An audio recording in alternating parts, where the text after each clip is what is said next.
కొత్తకోట మున్సిపాలిటీలో ప్రభుత్వ ఉన్నత పాఠశాల ప్రారంభోత్సవాన్ని నిర్వహించి ఈ కార్యక్రమానికి అధ్యక్షత వహించిన మీ అభిమాన శాసన సభ్యులు జి మధుసూదన్ రెడ్డి గారు, ఈ కార్యక్రమంలో నాతో పాటు ముఖ్య అతిథులుగా విచ్చేసిన మిత్రులు సహచర మంత్రివర్గ సభ్యులు దుద్దిల్ల శ్రీధర్ బాబు గారు, మరో సహచర మంత్రివర్గ సభ్యులు జూపల్లి కృష్ణారావు గారు, ఇంకో సహచర మంత్రివర్గ సభ్యులు Vakiti Srihari garu, Telangana state government planning commission vice chairman పెద్దలు డాక్టర్ జిల్లెల చిన్నారెడ్డి గారు, నాగర్ కర్నూలు పార్లమెంట్ సభ్యులు మిత్రులు డాక్టర్ మల్లు రవి గారు, వనపర్తి శాసనసభ్యులు మిత్రులు మేఘారెడ్డి గారు, మరో శాసనసభ్యులు నాగర్ కర్నూలు డాక్టర్ రాజేష్ రెడ్డి గారు, షాద్నగర్ శాసనసభ్యులు ఈర్లపల్లి శంకర్ గారు, గద్వాల్ శాసనసభ్యులు బండ్ల కృష్ణమోహన్ రెడ్డి గారు, అదేవిధంగా తెలంగాణ స్పోర్ట్స్ చైర్మన్ మిత్రులు శివసేనారెడ్డి గారు, మరో కార్పొరేషన్ చైర్పర్సన్ సరిత తిరుపతయ్య గారు, మిత్రులు ఏఐసిసి కార్యదర్శి మాజీ శాసనసభ్యులు సంపత్ కుమార్ గారు, జిల్లా కలెక్టర్ గారు, జిల్లా ఎస్పీ గారు, వివిధ శాఖలకు సంబంధించిన అధికారులు, ముఖ్యంగా విద్యాశాఖకు సంబంధించిన అధికారులు, గర్ల్స్ హై స్కూల్ కొత్తకోట సిబ్బంది, కొత్తకోట మండలం నుంచి విచ్చేసిన వేలాది మంది విద్యార్థులకు మనస్ఫూర్తిగా అభినందనలు తెలియజేస్తున్నా, శుభాకాంక్షలు తెలియజేస్తున్నా. ఈనాడు చదువే మన జీవితంలో వెలుగులను నింపుతుంది, చదివే మన జీవితంలో మార్పుని తెస్తుంది, చదివే మన భవిష్యత్తును నిర్ణయిస్తుంది, చదివే మన గ్రామంలో మన ప్రాంతంలో మన ఆత్మ గౌరవాన్ని నిలబెడుతుంది. ఈ చదువే మన తల్లిదండ్రుల కళ్ళల్లో ఆనందాన్ని నింపుతుంది. ఈనాడు ఆ ఆనందాన్ని నింపడానికి అవసరమైన ప్రభుత్వ పాఠశాలలు గత 10 సంవత్సరాల నిర్లక్ష్యం వల్ల అనాథలుగా ప్రభుత్వ పాఠశాలల్లో చదువుకునే విద్యార్థులు తీవ్రమైన ఇబ్బందులను, తీవ్రమైన కష్టాలను ఎదుర్కొన్నారు.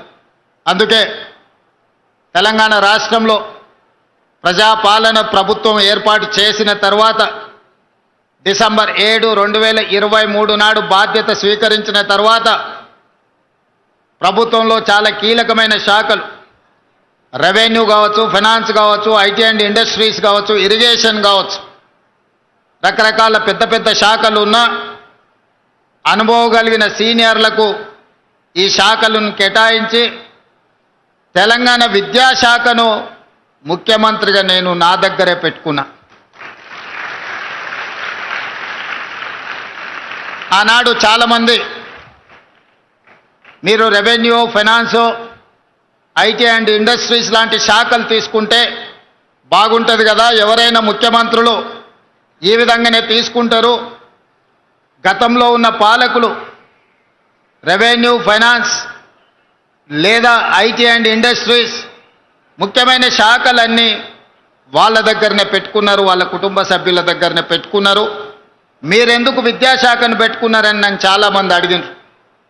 నేను ఒకటే సమాధానం చెప్పిన, ఆనాడైనా ఈనాడైనా ఈ తెలంగాణ రాష్ట్ర భవిష్యత్తు ప్రభుత్వ తరగతి గదుల్లోనే ఉందని నేను సంపూర్ణంగా విశ్వసిస్తున్నా.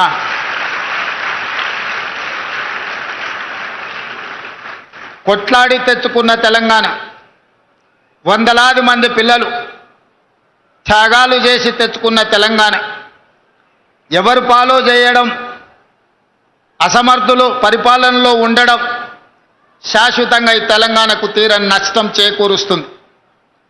ఆనాడు తెలంగాణ ఉద్యమంలో రాజకీయ నాయకులు ప్రజాప్రతినిధులు ఆత్మ బలిదానాలు చేసుకోలేదు. రాజకీయ నాయకులు ప్రజాప్రతినిధులు ఆనాడు తెలంగాణ ఉద్యమంలో పాల్గొన్నప్పుడు తెలంగాణ రాష్ట్రాన్ని మనం సాధించలేదు. ఎప్పుడైతే తెలంగాణ విద్యార్థులు ఉస్మానియా కాకతీయ యూనివర్సిటీల విద్యార్థులు ఉద్యమ బాట పట్టినరో, తెలంగాణ నినాదాన్ని అందుకున్నారో, గల్లీ గల్లీలో జయ జయ తెలంగాణ నినాదాన్ని వినిపించినరో, ఆనాడే రాష్ట్ర కేంద్ర ప్రభుత్వాలు దిగివచ్చి తెలంగాణ రాష్ట్రానికి చట్టబద్ధత కల్పించి తెలంగాణ రాష్ట్రాన్ని ఏర్పాటు చేసింది. ఆ క్రమంలో ఒక ఈశాన్ రెడ్డి, ఒక యాదయ్య, ఒక కానిస్టేబుల్ కిష్టయ్య, మళ్ళీ తెలంగాణ ఉద్యమంలో మొట్టమొదటి ఆత్మ బలిదానం చేసుకున్న శ్రీకాంతాచారి, వీళ్ళందరి కన్న కలలు మీ భవిష్యత్తు బాగుండాలి, భవిష్యత్తులో మీరు డాక్టర్లు, లాయర్లు, ఇంజనీర్లుగా ఐఏఎస్లు, ఐపీఎస్లై రాజ్యాలను ఏలాలి, ఈ ప్రభుత్వంలో మీరు భాగస్వాములు కావాలి, తెలంగాణ పునర్నిర్మాణంలో మీరు కీలకమైన బాధ్యత పోషించాలి అని ఆనాడు వాళ్ళు భావించారు. మరి ఆ త్యాగాలకు గుర్తింపుగా, ఆ త్యాగాలను గౌరవించడానికి అవసరమైన ప్రణాళికలు 10 సంవత్సరాల నాటి ప్రభుత్వం చేపట్టలేదు. ఉస్మానియా యూనివర్సిటీ 100 సంవత్సరాల శుభకార్యాన్ని కూడా ఆనాడు సరైన విధంగా జరుపుకోలేని పరిస్థితులు. యూనివర్సిటీలో ఉన్న మౌలిక వసతులే కాదు, గ్రామీణ ప్రాంతాలలో ఉండే సింగిల్ టీచర్స్ నుంచి ప్రభుత్వ పాఠశాలల వరకు, అంగన్వాడీ నుంచి మొదలు పెడితే ఎక్కడ చూసినా నిర్లక్ష్యం నిర్లక్ష్యం నిర్లక్ష్యం. ఈ నిర్లక్ష్యం పేదలకు విద్యను దూరం చేసి, పేదలకు విద్య ఎప్పుడైతే దూరమైందో వ్యసనాలకు బానిసలుగా మారి వ్యసన పరుల తెలంగాణగా మారే పరిస్థితులు దాపురించినాయి. అందుకే వీటన్నిటిని దృష్టిలో పెట్టుకొని ఈనాడు ఇక్కడున్న మా టీచర్లకు, నిరంతరం తెలంగాణ ప్రతిష్ట పెంచడానికి పనిచేస్తున్న మా ఉపాధ్యాయులకు ఒక అంశాన్ని నేను గుర్తు చేయదలుచుకున్నా. ప్రభుత్వ పరంగా 26,000 పాఠశాలలు ఉంటే ఈ 26,000 పాఠశాలల్లో 18 లక్షల మంది విద్యార్థులు చదువుకుంటున్నారు. కానీ అదే ప్రైవేట్లో 11,000 పాఠశాలలు ఉంటే 33 లక్షల మంది విద్యార్థులు చదువుకుంటున్నారు. ఈరోజు మా ప్రభుత్వ పాఠశాలలో ఉన్న సిబ్బంది, ఉపాధ్యాయులకు ఉన్న అనుభవం కానీ, వాళ్ళకున్న అర్హత కానీ, వాళ్ళకున్న డిగ్రీలలో సగం కూడా ప్రైవేట్ పాఠశాలల్లో టీచర్లకు లేవు. కానీ మరి ఎందుకు పేదలు ప్రైవేట్ పాఠశాలల బాట పడుతున్నారు? ఎందుకు పేదలు ప్రభుత్వ పాఠశాలల్లో చేరడం లేదు అంటే, ప్రభుత్వం ఆ పాఠశాలల పట్ల నిర్లక్ష్యం వహించడం వల్ల, మౌలిక వసతులు లేకపోవడం వల్లనే. దానికి ఉదాహరణే కొత్తకోట బాలికల పాఠశాల. 2023 కంటే ముందు ఇక్కడున్న పరిస్థితులు 350 మంది స్టూడెంట్స్ చదువుకునే ఈ పాఠశాల హైవేలో ఉన్న కొత్తకోటలో, చైతన్యం ఉన్న కొత్తకోటలో కనీసం పిల్లలను చదివించడానికి తరగతులు గదులు లేకున్నా, గొప్ప గొప్ప నాయకులుగా చెప్పుకునే వాళ్ళు, ఇంటి పేరు నీళ్ళని పెట్టుకున్నోళ్ళు, కానీ చదువుల గురించి ఒక్కసారి కూడా ఆలోచన చెయ్యలే. ఇట్నుంచే 100 సార్లు వచ్చి ఉండొచ్చు, పోయి ఉండొచ్చు, కానీ ఏ ఒక్కరోజు కూడా ఈ ప్రభుత్వ బాలికల ఉన్న పాఠశాలలో తరగతి గదులు ఉన్నాయా, పేదోళ్ళ పిల్లలు ఎట్లా చదువుకుంటున్నారని ఆనాటి ప్రభుత్వం ఆలోచన చేయలే. కానీ మిత్రుడు మధుసూదన్ రెడ్డి ఎమ్మెల్యే కాకముందే ఇక్కడికి వచ్చి చూసి, ఎమ్మెల్యే అయిన తర్వాత బాధ్యతాయుతంగా ప్రభుత్వం వైపు నుంచి, ప్రైవేట్ వ్యక్తుల నుంచి సహకారం తీసుకొని ఈరోజు ఒక అద్భుతమైన పాఠశాల భవనాన్ని నిర్మించి ఇక్కడుండే సిబ్బందికి, ఇక్కడుండే చదువుకునే పిల్లలకు అందించండి. అందుకే నేను స్పష్టంగా విద్యాశాఖ నా దగ్గర పెట్టుకొని కార్పొరేట్ కాలేజీలతో పోటీ పడే విధంగా ఈరోజు తీర్చిదిద్దాలి అని ఒక శపథం తీసుకొని ఈరోజు నేను ప్రయత్నం చేస్తున్నా, పని చేస్తున్నా. కొంత సమయం పడుతుంది. 20-30 సంవత్సరాలు పేరుకపోయిన సమస్యలు 1-2 సంవత్సరాలనే పరిష్కారం అవుతాయని నేను భావిస్తలేను. కానీ ఆ దిశగా ప్రణాళికలు చేసుకోకపోతే ఇంకా 100 ఏళ్ళైనా కూడా ఈ సమస్యలకు పరిష్కారం దొరకదు. అందుకే ప్రభుత్వ పాఠశాలల మీద ప్రత్యేకంగా ఫోకస్ పెట్టిన. 16 సంవత్సరాలు మీ ప్రమోషన్లు రాలే, 10 సంవత్సరాలు మీ బదిలీలు జరగలేదు. 22,000 మంది టీచర్లకు ఒక్క కలం పోటీతో ప్రమోషన్లు ఇచ్చి 35,000 మంది టీచర్లను బదిలీ చేసి 317 జీవోలో చెదిరిపోయిన కుటుంబాలను ఒక దగ్గరికి చేర్చి మొదట చదువులు చెప్పే ఉపాధ్యాయుల యొక్క సమస్యలు పరిష్కరిస్తే వాళ్ళు ప్రశాంతంగా మనసు లగ్నం చేసి పేద పిల్లలకు చదువు చెప్తారన్న ఆలోచనతోటి మొదట టీచర్ల సమస్యలు పరిష్కరించిన. సామాన్యంగా ఒక కలెక్టర్ను ట్రాన్స్ఫర్ చేయడం అత్యంత సులువు, ఒక టీచర్ను బదిలీ చేయడం అత్యంత కఠినమైన సమస్య. ఎందుకంటే టీచర్లు చాలా చైతన్యం ఉండి రకరకాల లీగల్ లిటిగేషన్స్ సృష్టించగలిగిన తెలివితేటలు టీచర్లకు ఉన్నాయి, సంఘాలు బలంగా ఉన్నాయి. కానీ మేము చేసిన బదిలీలో, మేము ఇచ్చిన ప్రమోషన్లలో చిన్న లిటిగేషన్ లేకుండా 100% టీచర్లు ముందుకొచ్చి ఈ ప్రభుత్వం ఒక మంచి ఉద్దేశంతో ఈ చర్యలు చేపట్టింది, మేము సంపూర్ణంగా అండగా నిలబడ్డామని చెప్పి టీచర్లు వచ్చారు. ఈరోజు 1,00,000కు పైగా ఉన్న టీచర్లు, దాదాపుగా 30,000 కోట్ల రూపాయల బడ్జెట్ మన తెలంగాణ విద్యార్థుల యొక్క భవిష్యత్తు తీర్చిదిద్దడానికి నిరంతరం పనిచేస్తున్నారు. దీనికి మా టీచర్లు కష్టపడుతున్నారు. ఫలితాలు కూడా మనం చూసినాం. ఒకప్పుడు 29 రాష్ట్రాలు 7-8 యూనియన్ టెరిటరీల్లో విద్యాశాఖకు సంబంధించి కేంద్ర ప్రభుత్వం ఇచ్చే నివేదికల్లో తెలంగాణ రాష్ట్రం యొక్క స్థానము చివరన 35-36వ స్థానంలో ఉండే. పోయిన నెల కేంద్ర ప్రభుత్వం విడుదల చేసిన నివేదికలో ఇదే తెలంగాణ రాష్ట్ర ప్రభుత్వం ఇదే టీచర్లు చేసిన ప్రయత్నాల వల్ల 18వ స్థానానికి, దాదాపుగా 18 స్థానాలు ఎదిగి ఈరోజు 18వ స్థానంలో తెలంగాణ రాష్ట్ర ప్రభుత్వం నిలబడ్డది అని అంటే ముఖ్యమంత్రి గారి నా గొప్పతనం కాదు, మీరందరు కష్టపడి పని చేసిండ్రు కాబట్టే, ఈ టీచర్లు నిరంతరం బాధ్యతగా విధులు నిర్వహించిండ్రు కాబట్టే ఈరోజు తెలంగాణ రాష్ట్రానికి దేశంలో 18వ స్థానం వచ్చింది. కానీ దాంతో కూడా మీరు సంతృప్తి చెంది విశ్రాంతి తీసుకోకూడదు. మొదటి 2 స్థానాలలో 1వ స్థానమో 2వ స్థానంలో తెలంగాణ రాష్ట్రాన్ని నిలబెట్టే వరకు మా టీచర్లు నిరంతరం పనిచేయాల్సిందిగా మా టీచర్ సోదరిమణులకు నేను విజ్ఞప్తి చేస్తున్నా. అదేవిధంగా ఈనాడు స్కిల్స్ అవసరం ఉన్నది.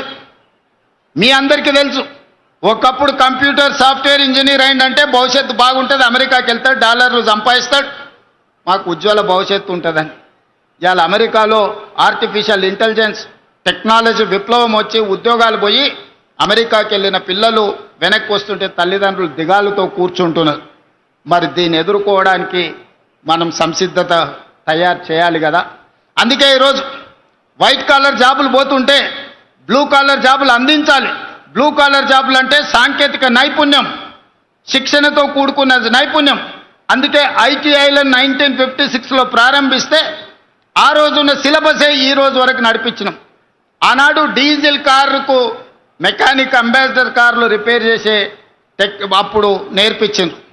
మరి ఇవాళ పిల్లోడు అంబాసిడర్ కార్ రిపేర్ నేర్చుకుంటే అంబాసిడర్ కార్ ఎక్కడా లేదు, ఫామ్ హౌస్లో తప్ప.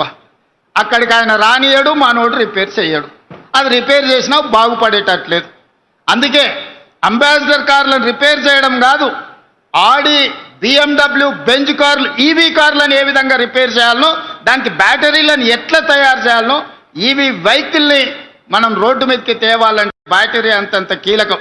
ఇంతకుముందే అమరాజా బ్యాటరీస్ కంపెనీని మన జిల్లాలో మనం ప్రారంభించుకున్నాం. నైపుణ్యం పెరిగింది, దేశాల మీద పోటీ పెరిగింది.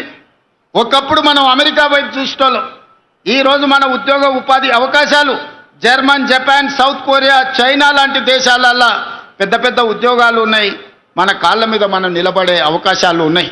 అందుకే మా టీచర్లకు అందరికి విజ్ఞప్తి చేస్తున్నా, పిల్లలకు జర్మన్, జపాన్ లాంగ్వేజ్ నేర్పండి, సౌత్ కొరియన్ లాంగ్వేజ్ నేర్పండి.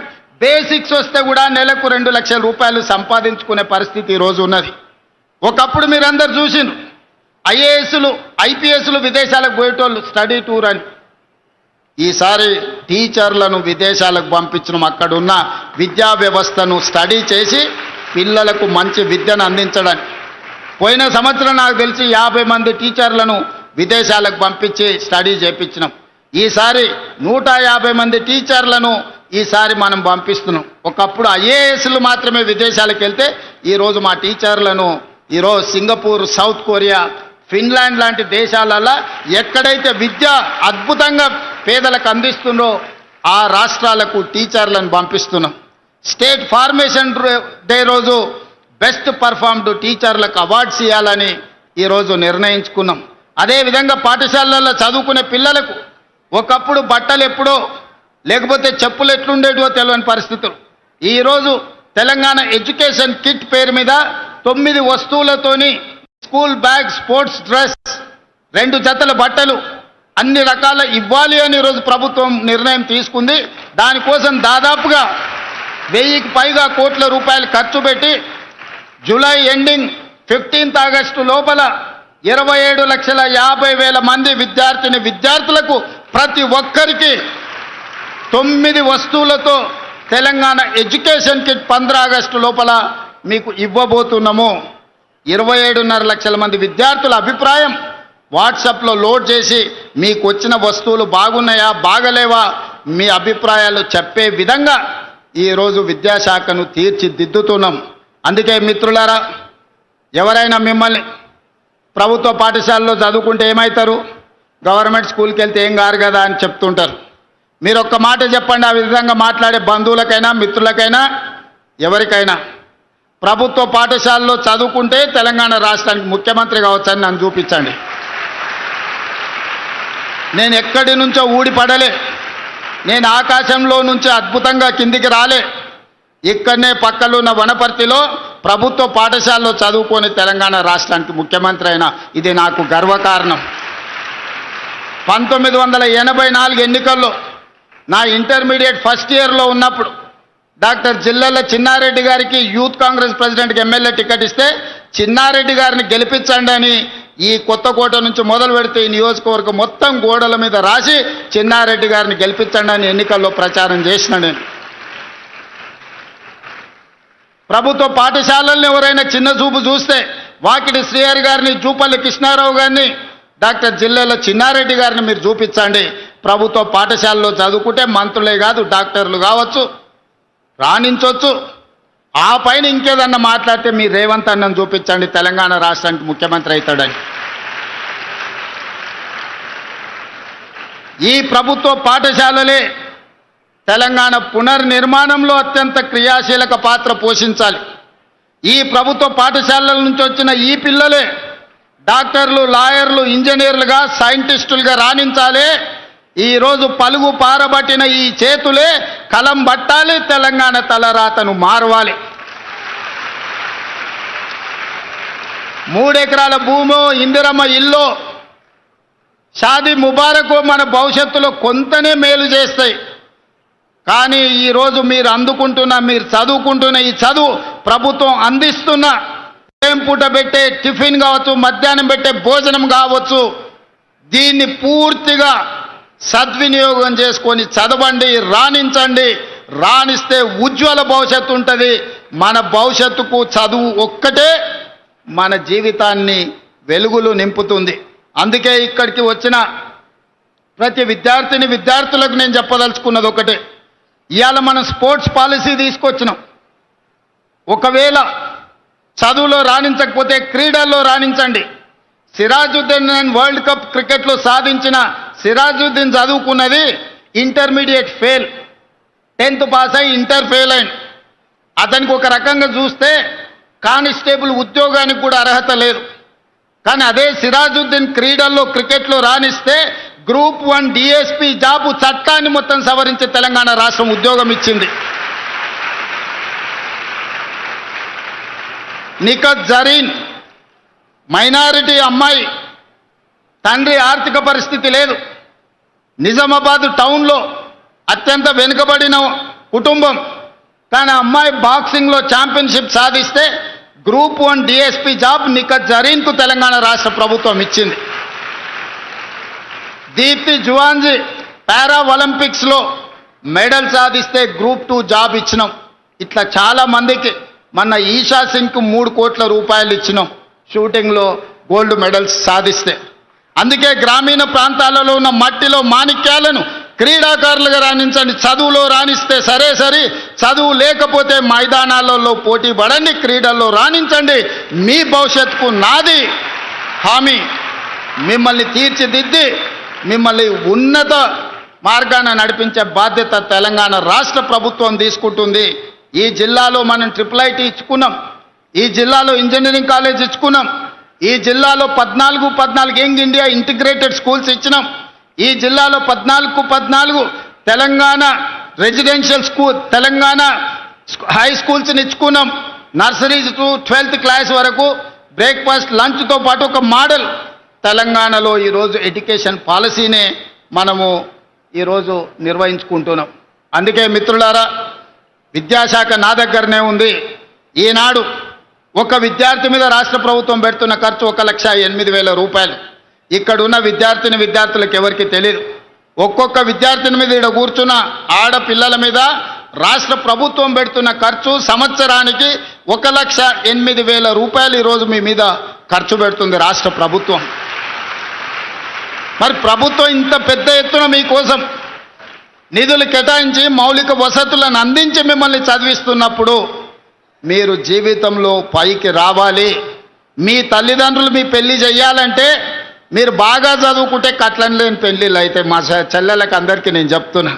మీరు బాగా చదువుకోకపోతే మీ తల్లిదండ్రులు ఉన్న దగ్గర భూమి అంతా అమ్మాల్సి వస్తుంది, బంగారం అంతా మీ అత్తగారి ఇంటికి ఇవ్వాల్సి వస్తుంది. కానీ అదే మీరు బాగా చదువుకొని మంచి ఉద్యోగం సాధిస్తే, జీవితంలో పైకి వస్తే ఎదురు కట్నం ఇచ్చి పెళ్లి చేసుకునే రోజులు వస్తాయి.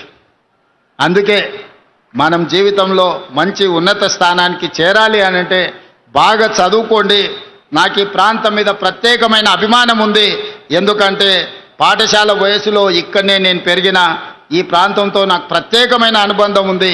ఈ ప్రాంతం అభివృద్ధి కోసం అన్ని రకాలుగా నేను సహకరిస్తా.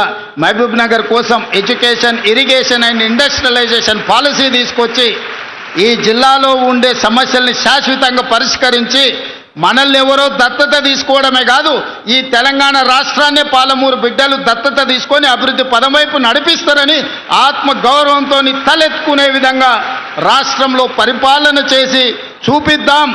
పాలమూరు బిడ్డలు తట్టపని, పారపని, మట్టి పనికే కాదు, పరిపాలన చేయడానికి కూడా ఆరితేరిన వాళ్ళు ఈ జిల్లాలో ఉన్నారని నిరూపించుకుందామని తెలియజేస్తూ మీ అందరి దగ్గర సెలవు తీసుకుంటున్న ధన్యవాదాలు మిత్రులారా.